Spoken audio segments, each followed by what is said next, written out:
Chapter 12. Around the World in 72 Days. Theme: Travel. Kickstart. One sleepless night, Elizabeth Cochrane, who wrote under the name Nellie Blee, had an extraordinary idea.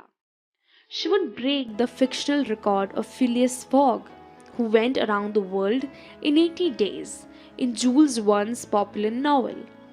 Read about her journey around the world in 72 days in 1889. In the late 1800s, it took many months to travel around the world. Boats were late, trains were slow, and connections were often missed. But Nellie checked the timetables and was convinced she could beat Fogg's record. Her editor was doubtful. A woman could not travel alone, he argued, and transferring her dozens of trunks would cause missed connections. But Nellie was determined.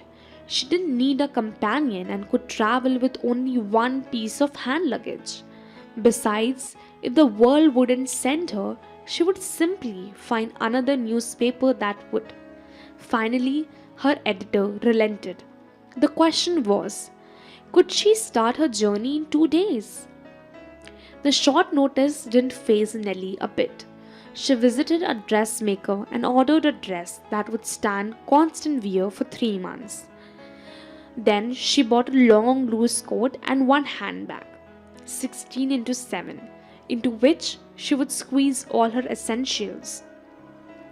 For Nellie Blee, the clock began ticking at 9:40 a.m.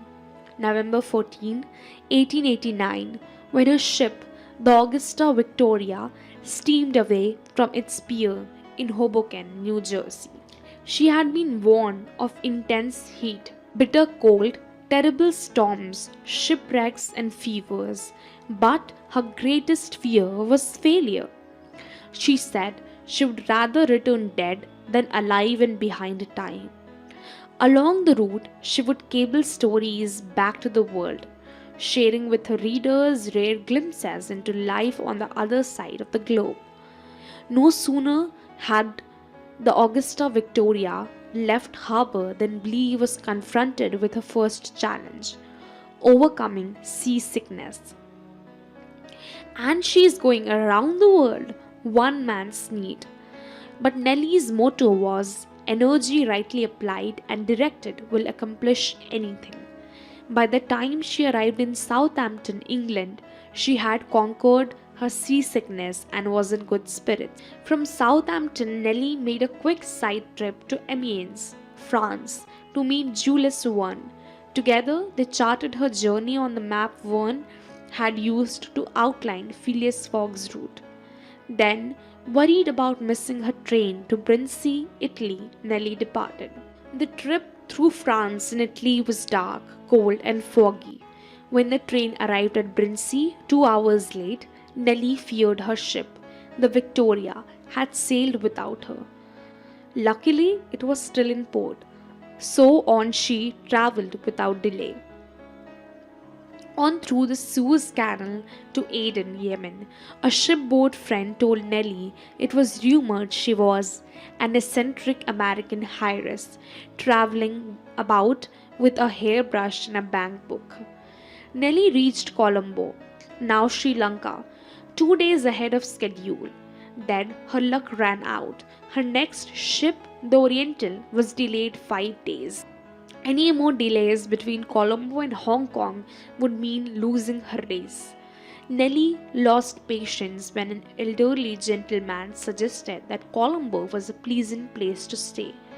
It may be, she exclaimed, if staying there does not mean more than life to one.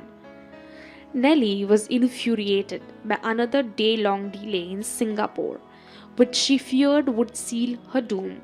That night she endured agonies of suspense and impatience.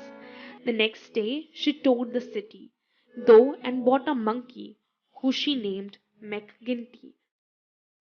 When her ship finally sailed, it was wrecked by raging monsoons, which at one point filled Nellie's cabin with water.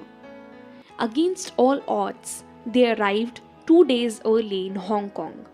Nellie was thrilled. It was the 39th day of a journey and she had travelled halfway around the world. Then, at the steamship company, a man informed Nellie that she had a competitor. Reporter Elizabeth Bisland had been sent by a magazine to beat Nellie's time, and it looked like she would succeed. Nellie was further disheartened to learn that her own ship, the Oceanic, would be delayed 5 days before sailing to Japan. On January 7, the Oceanic began the Pacific crossing from Yokohama, Japan to San Francisco.